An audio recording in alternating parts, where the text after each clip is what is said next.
Hello, I'm Dan.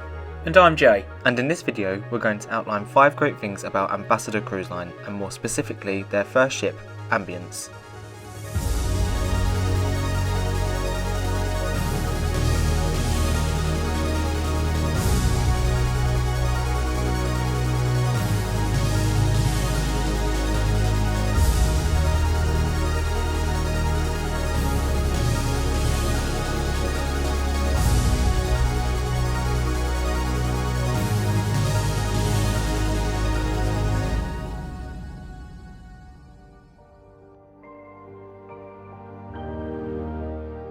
We're going to start with entertainment. This is an area which really did surprise us.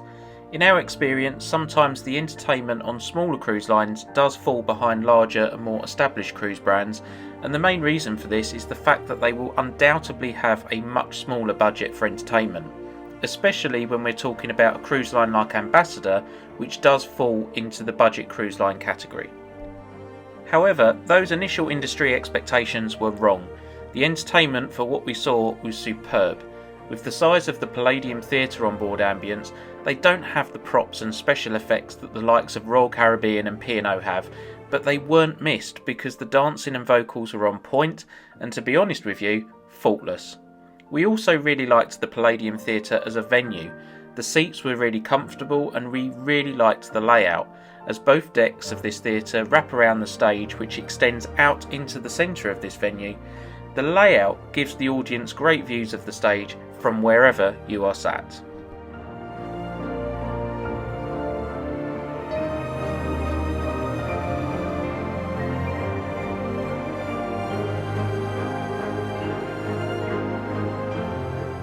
We were also really impressed with the variety of bars and lounges on board Ambience, playing host to some seriously talented artists. From old classics in the Botanical Lounge to more upbeat music which goes on late into the night at the Observatory Lounge on Deck 14. During the day, entertainment and the ways to keep passengers occupied was as you would expect on a cruise targeted at over 50s. Lots of quizzes, bingo, guest speakers, games, live music by the pool and arts and crafts. Arts and crafts is hard to come by on a cruise, but not on Ambience. On this ship you'll find kapurs, which on sailings of 6 nights or more you can come here for a small fee and knit, sew, paint, take part in calligraphy classes and even make jewellery. Passengers pay a small fee to cover the materials used, and any item you can complete can be taken home as you wish. Dining is another area which pleasantly surprised us on board Ambience in terms of both variety and quality. When it comes to variety, you have the Buckingham restaurant, which is the ship's main dining venue, open for breakfast, lunch and dinner. As mentioned in our ship review of Ambience, this was the best main dining room for food quality we've experienced since cruising recommenced, which surpasses the likes of Iona, Queen Elizabeth, Anthem of the Seas and Britannia, just some of the ships we've been on recently. We were also really impressed with the options for vegetarians too, and those with other dietary issues. If you have a dietary issue, simply make this known to your waiter and they will provide you with a menu to select your courses for the following evening, which I think is a fair system and it's one which we've come across before. The Borough Market is the ship's buffet-style self-serve restaurant. Again, we was really surprised. For a fairly small ship, this is a pretty big dining venue. You have individual counters serving a different style of foods, including fish and chips, Italian, Asian, and an entire counter just for vegans. With 1 in 5 people in the UK being vegetarian or vegan, this shows us that Ambassador are really trying to capture what a British cruiser likes. We also thought the quality of food served here was really good and very hot, which you don't always get in a cruise ship buffet. It's a thumbs up from us. Ambience also excels in its specialty dining options. You have Saffron located in the Borough Market, which serves authentic Indian dishes including curries, poppadoms and Bombay potatoes. Saffron is charged at £14.95 per person for a 3-course meal, and you also get complimentary dishes such as sides. Sea and Grass is the steakhouse on board Ambience, and in addition to serving fine cuts of meat, there are several different seafood dishes including lobster and prawns, as well as some really tasty options for vegetarians including goat cheese mousse. A vegan would struggle at this dining venue, but I'm not going to give Ambassador a hard time as it is a steakhouse after all, and Saffron is probably the better option for a vegan anyway. Sea and Grass is charged at £24.95, which is around the same sort of price Royal Caribbean, Cunard and Morella charge for their steakhouses on board their ships.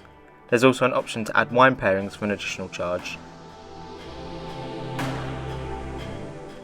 Ambience and Ambassador Cruise Line as a whole offer some really fantastic itineraries, and it's clear that Ambassador will have a big appeal to people that care more about the destination rather than the ship itself.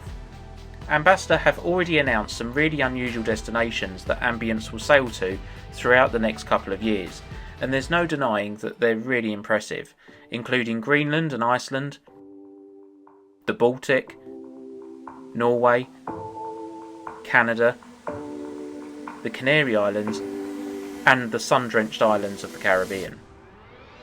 Finding a great itinerary and at a great price won't prove difficult with Ambassador. Because they are going to be a predominantly small ship cruise line, this means that their ships can access much smaller ports that the larger cruise ships cannot, such as Scrabster in Scotland, Honfleur in France, Tromsø in Norway and Manaus at the very end of the Amazon River.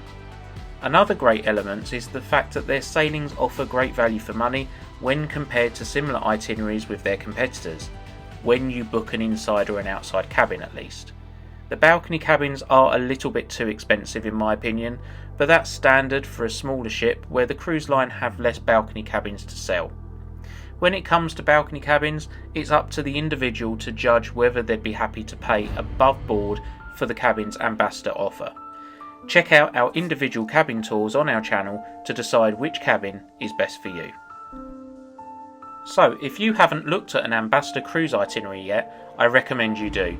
The destinations and the prices really do catch the eye. Another fantastic benefit of Ambassador sailings is that they are all no-fly. Yep, no stress of having to check into flights, queuing at airports and waiting for delayed flights. All of Ambassador sailings can be joined at a variety of UK ports, including Newcastle, Bristol and more common than not, Tilbury. There's plenty of people out there that really detest the idea of flying but love to cruise. Ambassador promoting itself as a solely no-fly cruise line will undoubtedly prove a valuable, unique selling point. If you're someone that always wanted to visit destinations like the Caribbean but can't bring yourself to step aboard a plane, Ambassador may have just given you the opportunity to visit those paradise islands without the need to fly. Value for money, and Ambassador has it in abundance. We've already said that Ambassador's cruise itineraries offer great value for money, but what about their on-board prices? At the time of filming this video, I have sailed on 33 cruises on 28 different ships and with 8 different cruise lines. Ambassador's onboard prices are unrivaled, unbeatable and incredibly fair. Drinks are charged at around £5 for a cocktail, £4.65 for a gin and tonic, and a Coca-Cola costs about £2.5p. On average, drinks are between 40% and 60% less when compared to other cruise lines. Drink packages are available and they too are very fairly priced, working out £10 cheaper compared to P&O and around £20 a day cheaper when compared to Cunard and Royal Caribbean. Shop prices are also very reasonable, as are the speciality dining options, and as for the spa, it's in a league of its own.